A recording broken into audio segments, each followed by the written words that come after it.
Danielle chimed in from the kitchen, smirking over her coffee. Don't be dramatic, Grace. We all pitch in here. You're not special. I wanted to remind her that she hadn't paid a single bill since moving in with her two kids, that I'd been covering groceries, water, even the Wi-Fi her children watched cartoons on. But Dad's voice drowned me out. It's settled. Rent's due on the 1st. That night, I left the envelope on the counter, $600 in crisp bills. 3 weeks later, I came home from work to find my bedroom door open. Toys scattered across the floor. My bed gone. A crib where my desk had been. Dad stood in the hallway, arms folded. Danielle and the kids needed more space, he said flatly. You can sleep in the basement. My throat burned. You gave away my room? He shrugged. You're lucky to still have a roof over your head. That's when I realized I didn't. Not anymore. And that night, I made my decision. I didn't argue that night. I just stared at the empty space where my life used to fit, the shelves I'd built, the curtains I'd sewn, the quiet corner I used to read in. Now it smelled like baby powder and chaos. Danielle leaned against the doorway, smirking. Don't look so upset. You'll survive. You've always been the dramatic one. Her words burned, but I stayed silent. I knew better than to fight in a house where no one listened. Downstairs, the basement felt like a punishment. Cold, damp, unfinished. The light flickered every few seconds, and the washing machine hummed like a heartbeat I couldn't escape. That night, I lay awake on a creaky cot, staring at the ceiling, listening to my niece's laughter through the vents. And then, I made a quiet promise. I'd never beg for space again. The next morning, I started packing the things that were mine. Not the house's. Not my dad's. Mine. The TV. The washer I'd bought when the old one broke. The coffee maker, the internet router, even a new fridge I'd paid for on installments. Every wire, plug, and receipt mine. By evening, my small apartment downtown was filled with boxes and silence. Beautiful, peaceful silence. Back home, I left only walls. I didn't slam the door. I didn't even say goodbye. But I left one note taped to the empty fridge. Let's see what love costs without my money. By the next morning, my phone started exploding. First came Dad's call, 3 missed, 1 voicemail. His voice cracked between rage and disbelief. Grace, what the hell did you do? There's nothing here. No fridge, no Wi-Fi, no washer. How are the kids supposed to eat? You need to bring everything back right now. I played the message twice, then deleted it. A text from Danielle followed moments later. Wow. Real mature. You're punishing innocent kids because you're jealous. Grow up. Jealous. That word stung, the same way it always had since childhood. Danielle, the golden one. Danielle, the single mom with struggles. Danielle, who never faced consequences because she cried first. I stared at my empty living room, still full of half-unpacked boxes, and felt something unfamiliar, peace. For the first time, every single thing around me belonged to me. The hum of my fridge, the glow of my lamp, even the air felt earned. 2 days later, a neighbor from my old street texted me a photo. It was my dad's house, lights off, trash piled outside, and a handwritten note taped to the door. Power cut, bill unpaid. I didn't smile. I didn't cheer. I just whispered, there it is. When you build a home on someone else's back, you shouldn't be surprised when the spine walks away.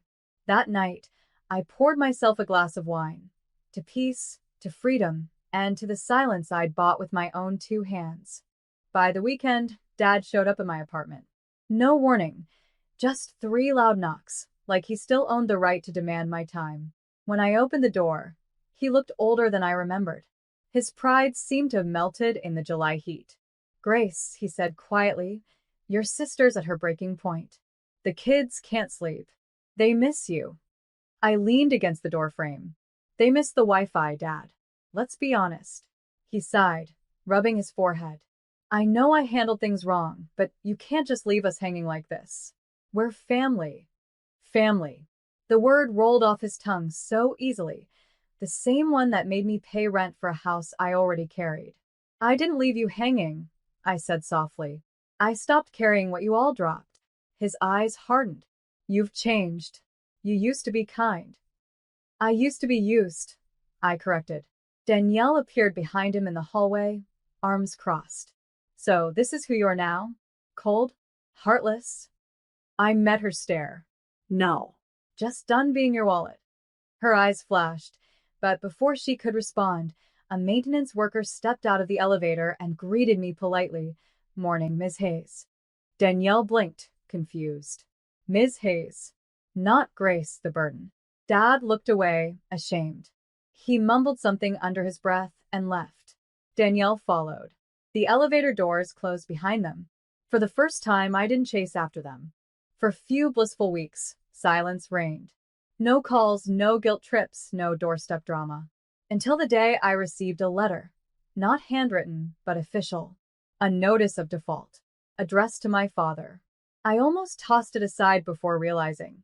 It was sent to my name, the house's actual financial guarantor. They hadn't made a single payment since I left. I stared at the paper, my pulse steady. This wasn't just financial carelessness. It was arrogance, the kind that assumes someone will always come to clean the mess. That night, Danielle called, her voice high-pitched with fake innocence. Hey, you probably got some letters by mistake.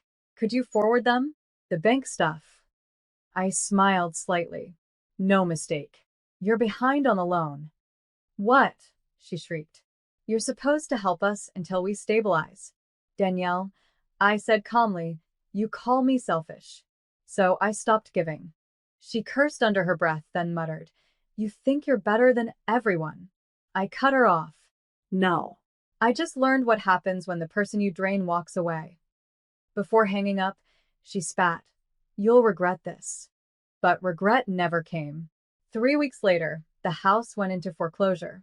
My name was cleared, my credit intact, and theirs destroyed. And when the neighbors whispered about how fast the perfect family fell apart, I didn't add a word. They built their comfort on my silence. I rebuilt my peace on their noise. By the time the bank repossessed the house, the cracks in their pride had turned into a full collapse. Danielle moved back in with Mom, dragging her 2 kids into a 1-bedroom apartment that smelled like regret. Dad, stripped of his self-appointed authority, started drinking again. Not enough to drown guilt, just enough to expose it. I watched from a distance, not gloating, not smiling, just observing. A week later, I got another call, this time from Mom. Her tone was sweet, practiced, like honey masking poison. Grace, sweetheart, we're planning a family dinner. Maybe it's time we move past all this nonsense. I laughed quietly. Nonsense? You mean when you all called me selfish and threw me into the basement? Silence. Then she sighed. We were stressed. You know how families are. No, Mom, I said gently. Families protect. Parasites drain. She gasped. Grace, how could you say that? Because it's the truth. Before hanging up, I said something that made her voice tremble. You raised me to be strong, and I finally am. Maybe you should be proud. That night, I sat on my balcony with a cup of tea, watching city lights shimmer like freedom. Everything I owned, every lamp, every mug, every piece of peace, bought by me, guarded by me. And for the first time, I didn't feel guilty for choosing myself. The collapse wasn't mine anymore. It was theirs. 2 months later, the guilt campaign began. Text from Mom at midnight. You know your sister's kids can't even sleep right? They miss the big house. Voicemails from Dad. After all I did for you, you let your family live like this? And Danielle? Her messages alternated between begging and bitterness. You're heartless, Grace. You destroyed us. No. They destroyed themselves the moment they mistook my generosity for obligation. Still, I stayed silent until the day I received an invitation. A family reunion at a rented event hall. Curiosity got the better of me. I went. The air reeked of desperation disguised as reconciliation. My family smiled too hard, laughed too loud. Danielle rushed to hug me, whispering, Thank God you came. We've missed you. On stage, Dad cleared his throat. We're all here to remember that family is everything. I stepped forward slowly, my heels echoing on the polished floor. You're right, Dad, I said. Family is everything when it's mutual. I pulled an envelope from my bag and placed it on the table. Inside was a copy of the foreclosure deed and the transfer of ownership for my new apartment. I built something from the ground up. You can too. Their smiles vanished. The room turned cold. This wasn't revenge. It was reflection, and they finally had to look at themselves in it. When I left that reunion, I didn't slam doors or make speeches. I simply walked out, calm, composed, done. Outside, the night air felt cleaner, like the city itself was exhaling with me. Weeks passed, and I heard bits of their downfall through mutual friends. Dad filed for bankruptcy. Danielle's husband left her, taking whatever savings they had left. And Mom, the same woman who once told me I owed her my success, was now living in a rented room, telling anyone who'd listen how ungrateful her daughter was. Maybe I should have felt pity, but I didn't. I felt clarity. One evening, I stood by my window, holding the same set of keys that used to unlock the house they stole from me. Now, they opened doors I'd bought with my own peace. A message popped up on my phone from Mom. We're sorry. Can we come stay for a while? I typed back slowly, every word deliberate. I hope you find a place where love doesn't come with conditions. Mine isn't available anymore. And I pressed send. Then I turned off my phone. The kettle whistled softly in the kitchen, and I poured myself tea, jasmine, my favorite. For the first time in years, my life was silent. Not the silence of being ignored, the silence of freedom.